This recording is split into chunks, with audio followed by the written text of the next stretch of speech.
तीच वाढवी ती सांभाळी, ती करी सेवा तिन्ही त्रिकाळी, देवानंतर नमवी मस्तक आईच्या पायी, आई सारखे दैवत साऱ्या जगतावर नाही.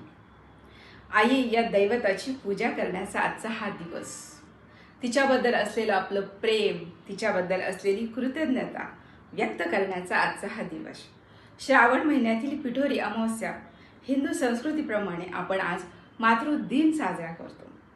या दिवशी आपण आपल्या मातेप्रती असलेलं आपलं प्रेम, कृतज्ञता व्यक्त करतोच, पण याच दिवशी आपल्याला जे हे मातृत्व पद ज्यांनी बहाल केलं आहे त्या आपल्या मुलांसाठीही आज आपण कृतज्ञता व्यक्त करत असतो.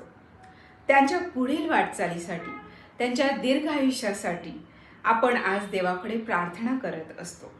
कारण त्यांनी आपल्याला हे जे मातृत्व पद बहाल केलं आहे ते आपल्याला इतर कोणत्याही महान पदांपेक्षाही मोठं असतं.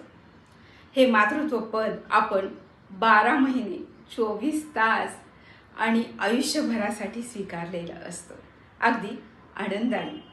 तुकाराम महाराज म्हणतात तसं, ऐसी कळवळ्याची जाती करी लाभावीन प्रीती. ती आपल्या मुलांप्रती कुठल्याही लाभाशिवाय प्रीती करत असते. कुठेही कामधंद्याने, नोकरीनिमित्ताने ती असेल तरी तिचं लक्ष आपल्या मुलांपाशीच असतं.